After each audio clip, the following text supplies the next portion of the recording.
First on 24 ലൈംഗിക ആരോപണ വിവാദങ്ങൾക്ക് ശേഷം ഇതാദ്യമായി രാഹുൽ മാങ്കൂട്ടത്തിൽ MLA പാലക്കാട്ടെത്തി. 38 ദിവസത്തിന് ശേഷമാണ് മണ്ഡലത്തിലേക്കുള്ള രാഹുൽ മാങ്കൂട്ടത്തിലിന്റെ വരവ്.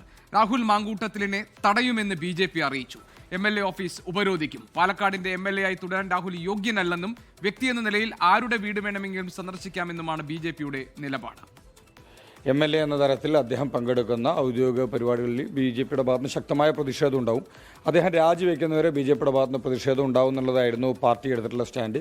അതേ സ്റ്റാൻഡ് തന്നെയാണ് ഇപ്പോഴുള്ളത്. ഇപ്പോൾ മരണം, വിവാഹം അതെല്ലാം ഒരു വ്യക്തിപരമായ കാര്യങ്ങളാണ്. അപ്പോൾ ഒരു മരണ വീട്ടിലേക്ക് ഒരാൾ വരുന്ന സമയത്ത് നമുക്ക് അതിനകത്ത് പറയുന്നില്ല. പക്ഷേ MLA എന്നുള്ള രീതിയിൽ അദ്ദേഹം പങ്കെടുക്കുന്ന പൊതുപരിപാടികളായാലും ഔദ്യോഗിക പരിപാടികളായാലും അങ്ങനെയുള്ള കാര്യങ്ങൾ വരുന്ന സമയത്ത് അതിനകത്തേക്ക് BJPയുടെ ഭാഗത്ത് ശക്തമായ പ്രതിഷേധങ്ങളുണ്ടാവും. ഇപ്പോൾ പാർട്ടിക്ക് പുല്ലുവില കൊടുത്തുകൊണ്ട് പാർട്ടിയുടെ ഭാരവാഹികളെ അദ്ദേഹത്തോടൊപ്പം കൂട്ടിക്കൊണ്ട് രമേശ് ചെന്നിത്തല ജില്ലയിൽ ഉള്ള ദിവസം തന്നെ അദ്ദേഹം തിരഞ്ഞെടുത്തിട്ടുണ്ടെങ്കിൽ പാർട്ടിക്ക് അതീതനാണ് താനെന്ന് പാർട്ടിയെ വെല്ലുവിളിക്കുന്ന തരത്തിലാണ് രാഹുൽ മാങ്കൂട്ടത്തിൽ പാലക്കാട് വന്നിരിക്കുന്നത്. പാലക്കാട്ടെ ജനങ്ങളോട് രാഹുൽ മാങ്കൂട്ടത്തിൽ മാപ്പ് പറയണമെന്ന് DYFI ജില്ലാ പ്രസിഡന്റ് K ജയദേവൻ ആവശ്യപ്പെട്ടു. ജനങ്ങളെ അണിനിരത്തി ശക്തമായ പ്രതിഷേധം നടത്തുമെന്നും K ജയദേവൻ പറഞ്ഞു. പാലക്കാടിലെ ജനങ്ങളോട് പൊതുവായി മാപ്പ് പറയാൻ രാഹുൽ തയ്യാറാവേണ്ടതായിട്ടുണ്ട്.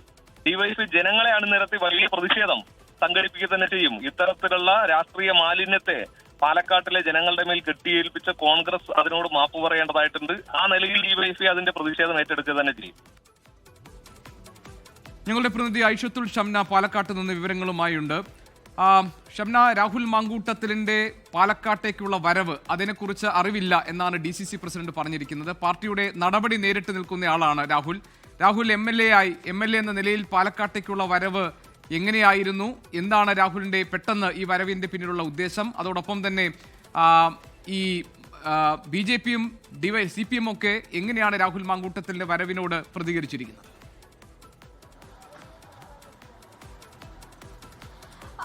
ഗോപി, ഇന്ന് രാവിലെ 8:30 രാഹുൽ മാങ്കൂട്ടത്തിൽ MLA മണ്ഡലത്തിൽ തിരിച്ചെത്തിയത്. 38 ദിവസത്തെ ഇടവേളയ്ക്ക് ശേഷമാണ് ഒരു MLA സ്വന്തം മണ്ഡലത്തിൽ കാലുകുത്തുന്നത്.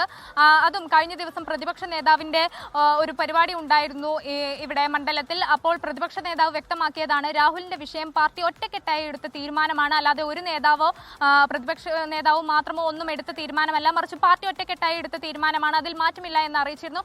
പക്ഷേ രാഹുലിന്റെ മുൻപുണ്ടായിരുന്ന സമീപനങ്ങളൊക്കെ നമുക്കറിയാം. രാജിപ്രഖ്യാപനം പോലും പാർട്ടി രാജി ആവശ്യപ്പെട്ടിട്ടില്ല, താനായി രാജിവെക്കുന്നു എന്നാണ് രാഹുൽ അന്ന് പ്രഖ്യാപിച്ചത്.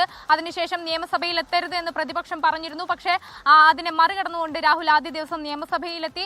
അങ്ങനെ ഓരോ തവണയും പാർട്ടിക്ക് അതീതനായാണ് രാഹുൽ ഇതുവരെ പ്രവർത്തിച്ചിട്ടുള്ളത്. ഇന്നും അതുപോലെ ഇന്നലെ പ്രതിപക്ഷ നേതാവ് ഇക്കാര്യം പ്രഖ്യാപിച്ചതിന് തൊട്ടു പിന്നാലെ ഇന്ന് രാഹുൽ മാങ്കൂട്ടത്തിൽ MLA തിരിച്ച് മണ്ഡലത്തിലെത്തുന്നു. അതും ഒപ്പം ഇന്ന് മുൻ പ്രതിപക്ഷ നേതാവ് രമേശ് ചെന്നിത്തലയുടെ ഒരു പരിപാടി ഉണ്ടായിരുന്നു, ലഹരിക്കെതിരെയുള്ള ഒരു യാത്രയുണ്ടായിരുന്നു മണ്ഡലത്തിൽ. ആ ദിവസം തന്നെയാണ് രാഹുൽ മാങ്കൂട്ടത്തിൽ എത്തിയിരിക്കുന്നത്. നമ്മൾ രാവിലെയൊക്കെ രമേശ് ചെന്നിത്തലയോടക്കം രാഹുൽ മാങ്കൂട്ടത്തിൽ തിരിച്ച് മണ്ഡലത്തിൽ എത്തുന്ന കാര്യവുമായി ബന്ധപ്പെട്ടൊക്കെ പ്രതികരണം തേടിയിരുന്നു. പക്ഷേ തനിക്ക് അതിനെക്കുറിച്ച് വിവരമില്ലെന്നാണ് രമേശ് ചെന്നിത്തല അടക്കം നമ്മളോട് വ്യക്തമാക്കിയതും. എന്തായാലും രാവിലെ 8:30 രാഹുൽ മണ്ഡലത്തിലെത്തി. ഈ കോൺഗ്രസിന്റെ നേതാവ് സേവിയറിന്റെ വീട്ടിലൊരു മരണമുണ്ടായിരുന്നു, സഹോദരൻ മരണപ്പെട്ടിരുന്നു കഴിഞ്ഞ ദിവസം. ആ വീട്ടിൽ സന്ദർശനം നടത്താനാണ് എത്തിയത്. തുടർന്ന് അവിടെ നിന്ന് വിവരങ്ങൾ നൽകുന്നത് പാലക്കാട്ട് നിന്ന്. ലോകത്തെവിടെയായാലും ഏത് സമയത്തും 24 വാർത്തകളും ഓഗ്മെന്റഡ് റിയാലിറ്റി പാക്കേജുകളും എക്സ്പ്ലെയിനറുകളും വിശദമായി കാണാൻ ഞങ്ങളുടെ YouTube ചാനൽ നിങ്ങൾക്ക് സബ്സ്ക്രൈബ് ചെയ്യാം.